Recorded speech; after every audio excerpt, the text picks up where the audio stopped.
So, welcome you to this session of God's Rescue and Restoration Plan. This is session 2, and the title is Genesis 1, meaning Genesis chapter 1, Catastrophe, and the recovery begins. So, we're going to see what that's about.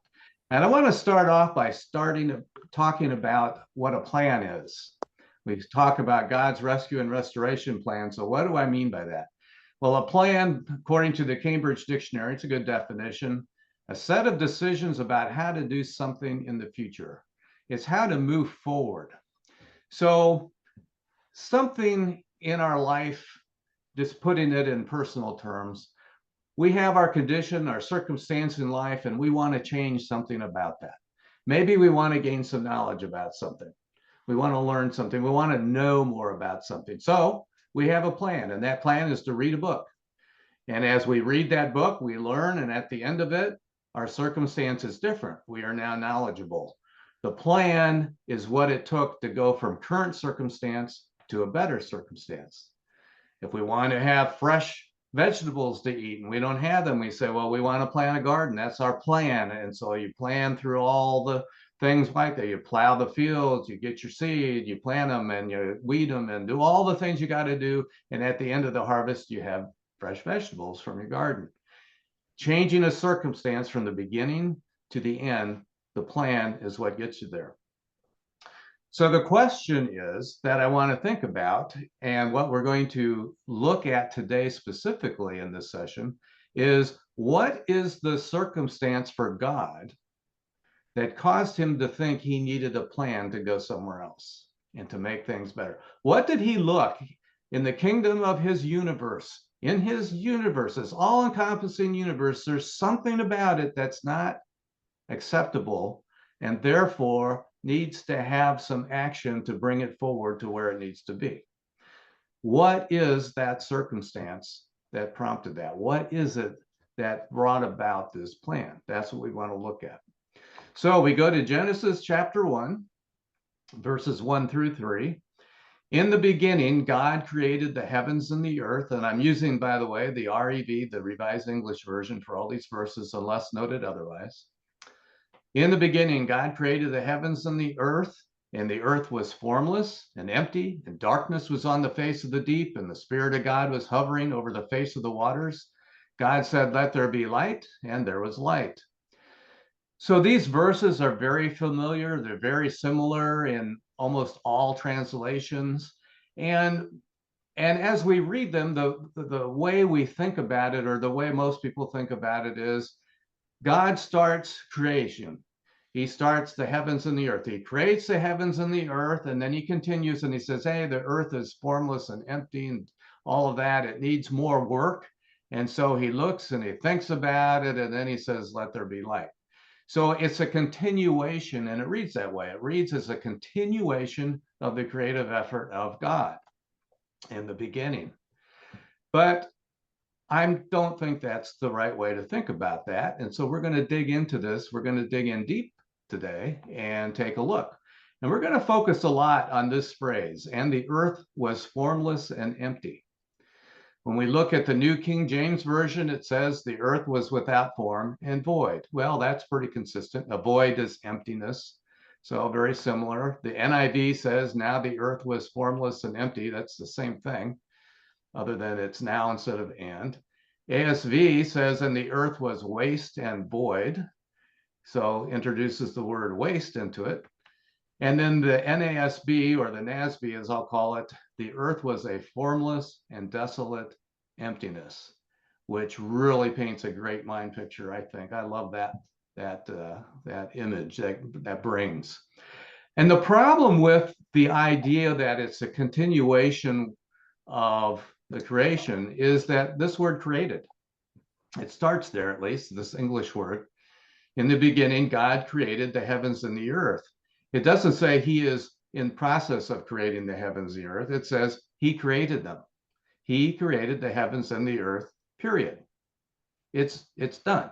He created the heavens and the earth. That's the way that would read. And it's interesting that scholars,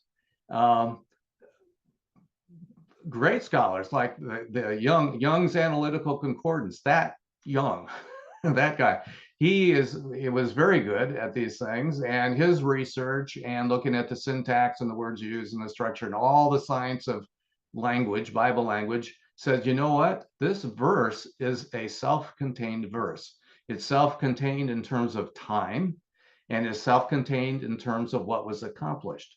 So that in the beginning, God created the heavens and the earth, period, is right. He created the heavens and the earth. It's over. The creation is finished, period. The end of this verse could be the end of chapter 1 of Genesis. We could say, in the beginning, God created the heavens and the earth, period. Now starts chapter 2, because there's a gap in time and in content of effort between verse 1 and verse 2. And that's very interesting. But we have this word was here.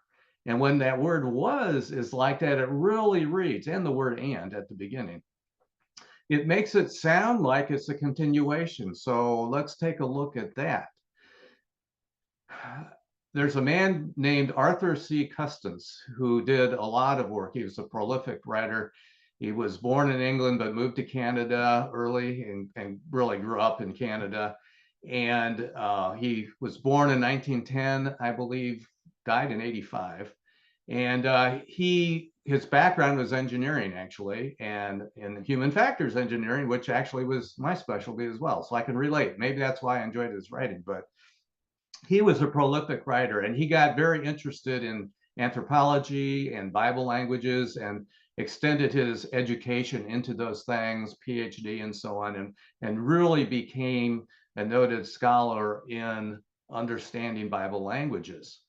And he wrote a number of works, quite a number, and one of them is called Without Form and Void, and it's included in what's called the Doorway Papers, a collection of his writings. And within that, that book, which is, I think the text is something like 115 pages, 116 pages of writing with another 60 some pages of appendices, is about this verse, verse 2, the whole book. And he goes through the ins and outs of it. It's a very technical read.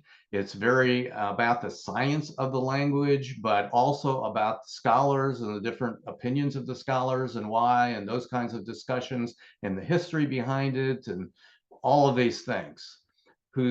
Who believes this, who believes that, and why, in very humble way as well. He's not being dogmatic about it. He's just saying, I think everyone really should consider this for these reasons. It really makes sense, and the text supports it. And what he says is that word was is what in English would be the verb to be.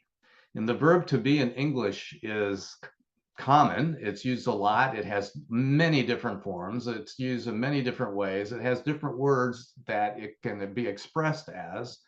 And I remember as in grade school sitting through English class, and they got to this and they started going through to be, and I can remember my eyes glazing over, and I say, wow, really not interested. Now I'm more interested. Wish that I'd paid more attention to that. But anyway, it's a complicated word. It's not used in all languages, though. Many languages don't have that verb. And so if I was standing at the doorway and I looked outside and there was a fellow next to me that uses a different language, that doesn't use it, I would say, I look outside the door and I say, it is raining. And that other fellow would look out the door and he would say, raining. Very simple. So this word is really important to understand and interpret in context. And so when he looks at this and he looks at the syntax and all the science of the Bible language, he says clearly, this word was should be translated had become. It is not. It definitely, most definitely is not was. It is had become. It had become formless and empty. Didn't start that way. So let's look at that. That would suggest then that this verse in verse 2 in the Rev should be, and the earth became formless and empty. And that's the text. That's where the study of the text brings you. And in fact, in the commentary in the Rev, the commentary says and points this out, actually refers to this, makes this book reference as well, that there's a lot of credibility in this line of thinking. The earth became formless and empty because of that verb and how that should be translated, which means the NASB should be, and the earth had become formless and desolate and empty. It wasn't created that way, and that's the point. It wasn't created that way. The creation was done in verse 1, over, period, but it wasn't created that way. It became that way afterwards in verse 2. That's the point. Now, we also call attention to the connecting word, but, that shows up. And the thing about that word is it is a connecting word, again, that must be translated in the context. If it's a continuation of what happened in verse 1, then and would be appropriate, but it's not a continuation. The text says it's not. It's a separation. Therefore, it should be a connecting word of contrast. The heavens and the earth were created, it was done, but in contrast to being complete, the earth became formless and empty. NASB, but the earth had become a formless and desolate emptiness. So what we have now is this phrase, this word that really is giving us a different idea about this. Something happened that caused the earth to become formless and empty. And when we look at this word formless, the Hebrew word is tohu, which is the word waste. It would be translated into English as waste. And we look at Isaiah 45:18 more broadly, look at what else is said about this. In verse 18, it says, for this is what Yahweh says. It's God saying this. This is what Yahweh says, who created the heavens. That's him, the God who formed the earth and made it, who established it and did not create it a waste. The verse itself in Isaiah says he did not create it in waste. It became that way after the creation of verse 1 was finished. All of those are tied together, waste all the way through. So in the beginning, God created the heavens and the earth, but the earth became formless and empty, or the earth had become a formless and desolate emptiness, but the earth had become a ruin and a destination or desolation, and darkness was on the face of the deep, and the Spirit of God was hovering over the face of the waters. Something happened between verse 1 and verse 2. And think about the impact that was. Here's the heavens and the earth, however they were great. They were done. There was no waste. Something happens to cause the earth to become in this condition. We talk about in our day and time about nuclear war. We say how terrible that would be. It would destroy the earth. Everything would be blown up and radiation and so on and so forth. That would not even be close to what this is. This is so severe. Outer space is gone, is filled with water. The world is floating in water. It's become formless and desolate emptiness. No life, no plants, no people, no birds, no animals, no life. It's gone. It's dark, no light at all, water everywhere. It's something very, very dramatic happened, and it is a catastrophe, an event causing great and often sudden damage or suffering, a disaster. That's a catastrophe. Some kind of cataclysmic thing happened after verse 1 that caused verse 2. And the question is what? And that's where we'll go next. So I'm going to shift gears a little bit, and we're going to talk about angels. Now, there's no place from Genesis on through the Bible, Genesis to Revelation, that talks about angels being born. Angels weren't born during Bible times. They weren't created. It doesn't say they were there. They showed up. They did stuff. So they were already present. Well, where and when did they show up? It had to be in Genesis 1:1. Somewhere in there. I don't know if it was at the end, at the beginning, in the middle. I don't know. Whatever happened before in Genesis 1:1 also included angels. Angels are spirit beings. Their home base is the spirit world, not the physical world. We're completely in the physical world. Mankind is in the physical world. We do physical things, but we can't see and perceive the spirit world. They are in the spirit world, and it's kind of the other way around, except they do have the ability to come in at times through the physical world, and then we can see them and interact with them. So that's where they came from. And you know what? There's a lot of them. Psalm 148 verse 2 says, praise him, all his angels, praise him, all his army. There's a lot of them. The Bible talks about God's army, talking about all these spiritual beings and all the God's enterprise of beings. And in the REV, it says armies. I think in King James, it uses the word hosts, probably H-O-S-T or H-O-S-T-S for plural. It'll say the Lord's host. That's what it's talking about. And the word host is actually army. It's talking about armies. And he uses that word because they're organized that way. They have a lot of order to them. They have different ranks, different leaders. They have different functions. They have different abilities. There's quite a widespread of different types of angels. There's a lot of them. Psalm 68:17, it says, the chariots of God are 10,000s, repetitions of thousands. The Lord is among them at Sinai in the holy place. There's so many, you can't even describe it. There's no words to describe how many there are. 10,000s, repetitions of thousands. Hebrews 12:22 says, on the contrary, you have come to Mount Zion, that is to the city of the living God, the heavenly Jerusalem, and to an uncountable number of angels who are gathered for a festival. There's too many to count. There's so many. In Revelations 5, verse 11, and I looked, and I heard a voice of many angels around the throne and the living creatures and the elders, and the number of them was 10,000 times 10,000 and thousands of thousands. Obviously, just a multitude of them. There's many of them, and they are powerful, very capable. 2 Kings chapter 6, great record. This is Elisha, the man of God. And what's going on is there's an enemy king who is attacking. He's wanting to attack and conquer. And he has his armies and he has his meetings and he figures out we're going to attack him here, but don't tell him, it's a secret. So they're going to have a surprise attack someplace.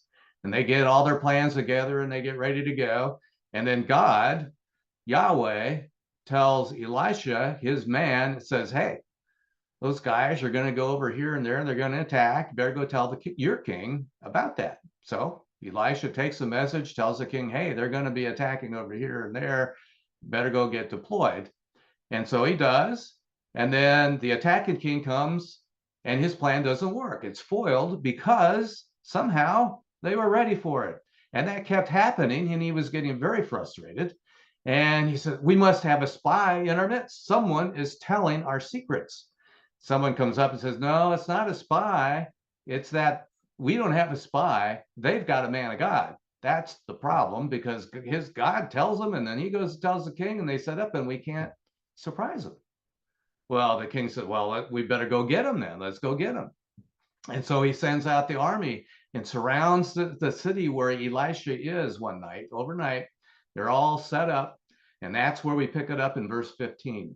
And when the servant of the man of God, the servant of Elisha, had risen early in the morning, he's gone out. Behold, an army with horses and chariots were surrounding the city. He's seen the attacking king's army is surrounded. They're completely surrounded. There's no way out. So his servant said to Elisha, said to him, alas, my Lord, what are we going to do? But Elijah answered, don't be afraid. For those who are with us are more than those who are with them. And the servant goes, what are you talking about? He looks around. All I see is the attacking army. There's no one else here, Elisha. And Elisha prays and says, verse 17, O Yahweh, please open his eyes, spiritual eyes, so that he can see spiritual things. So Yahweh opened the eyes of the young man, and he saw. And behold, the mountain was full of horses and chariots of fire surrounding Elisha. God's army was there, ready to help Elisha. And they did. And this story is wonderful. It continues on the record, and we don't have time to read it, but that'll be something you can go back to and read the rest of it if you're not familiar. Great example. Here in Genesis 19, verse 1, the two angels came to Sodom in the evening, and Lot was sitting at the gate of Sodom. Now, you remember Sodom and Gomorrah, pretty familiar. We know what happens there. Well, guess what? It happened because of these two guys. These two angels came.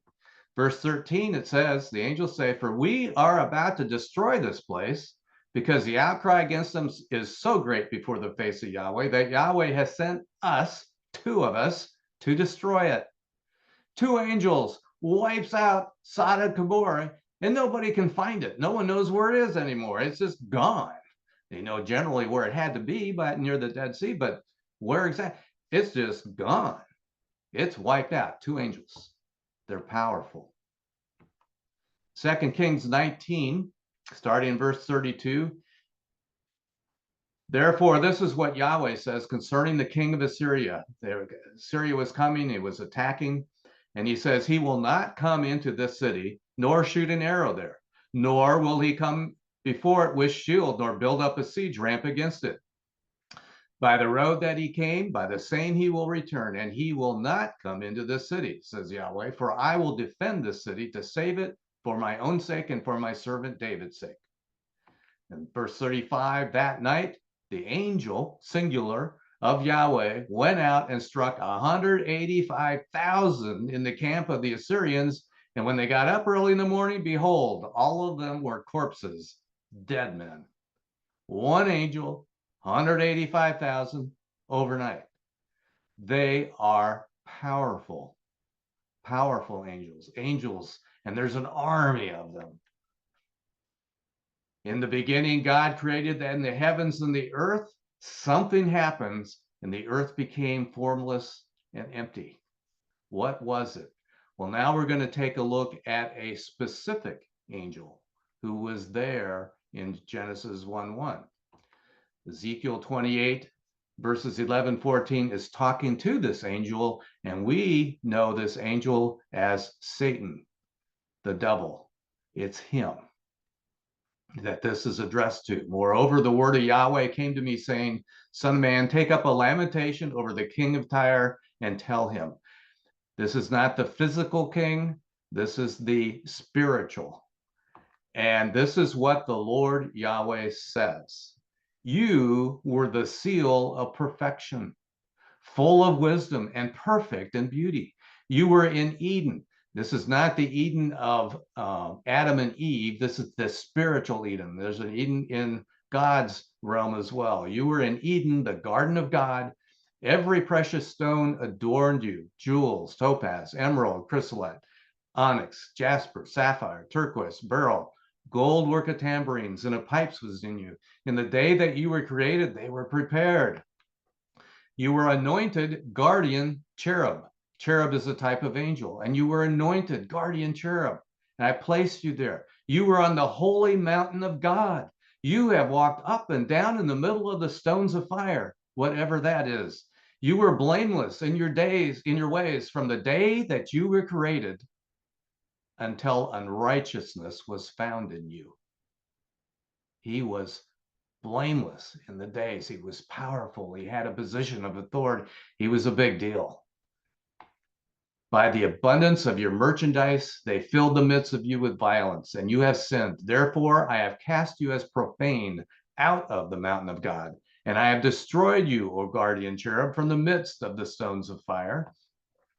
Your heart was lifted up because of your beauty. You have corrupted your wisdom because of your splendor. I have cast you to the ground. I have laid you before kings that they may see you. By the multitude of your iniquities and the unrighteousness of your trade, you have profaned your sanctuaries. Therefore, I will bring a fire out of the midst of you. It will devour you, and I will turn you to ashes on the earth in the sight of all those who see you, and those who know you among the peoples will be astonished at you. You have become a terror, and you will never more have any being. This has not been fulfilled yet, but it will be fulfilled at the end of Revelation. And we will see that when in this series we get to that point of the teaching. But that's a long ways down the road. For here, just know this is speaking to Satan. And what happened? He fell. He fell. Isaiah 14, verse 12. How you have fallen from heaven, shining one, son of dawn. How you are cut down to the ground, you who laid the nations low. You said in your heart, I will scale the heavens. I will raise my throne high above the stars of God. Stars of God are angels. I'm going to be above the angels. I will sit enthroned on the mountain of assembly. I'm going to sit on the throne on top, on the heights of Mount Zaphon. I will ascend above the heights of the clouds. I will make myself like the Most High. I'm going to be God. That's what he's thinking. Well, God didn't like that. And that rebellion, which is nothing short of a rebellion, it is a mutiny against God Almighty, and that was the catastrophe. Verse in Revelation 12, verse 3. Again, later on in these sessions, we'll be looking in detail at Revelation 12, but right now, just the verse out of it.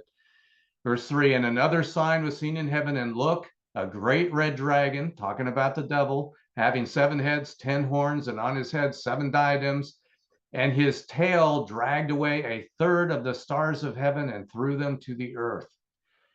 The stars of heaven, talking about angels of heaven, when he fell in the battle with God and God's army, he drug away, he brought with him a third of the angels. He, with a third of the angels, rebelled and threw them down to the earth, and they are still here today, and we know them as devil spirits.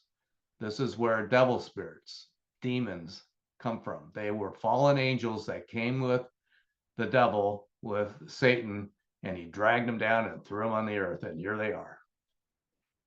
That is the cataclysmic happening. In the beginning, God created the heavens and the earth, and there was a rebellion, a mutiny that was catastrophic.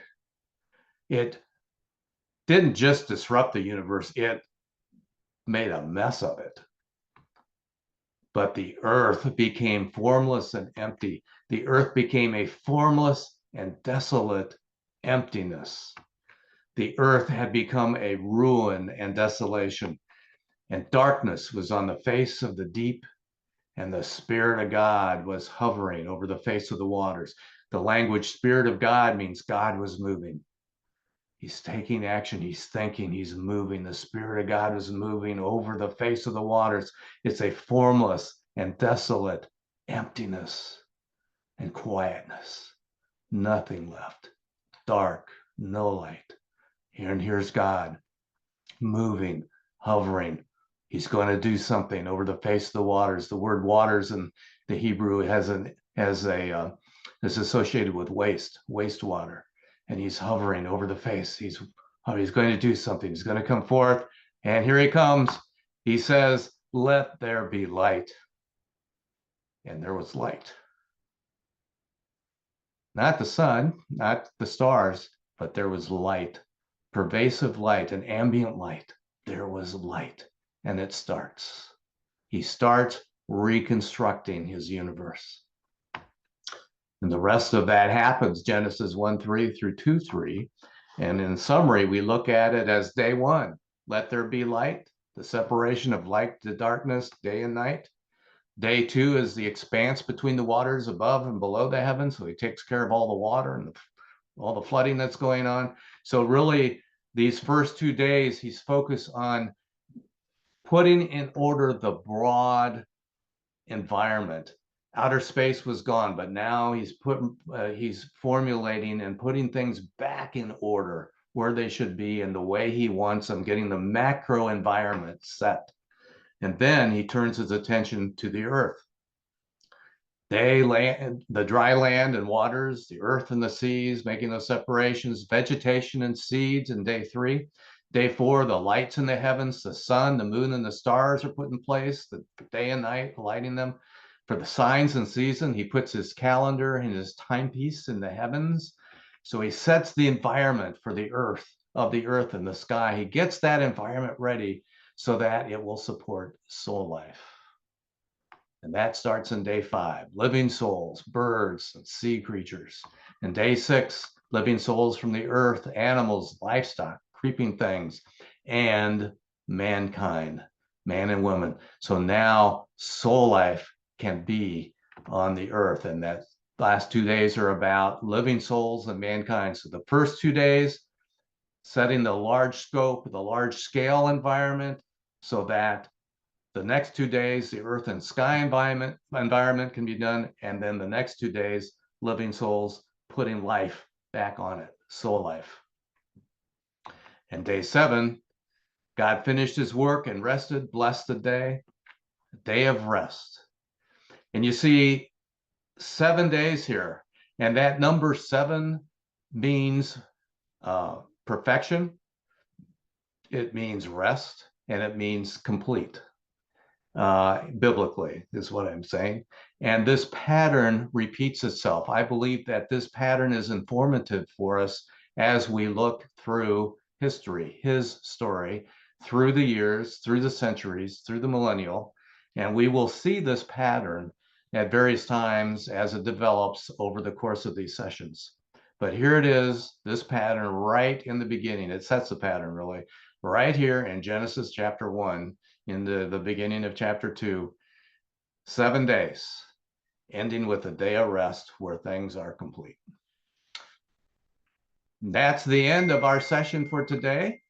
The next session will be session 3, and it will be the fall of man, the rescue begins, and we will continue this looking at Genesis, and I look forward to that. Thank you for enjoying this session with me today, and look forward to the next one.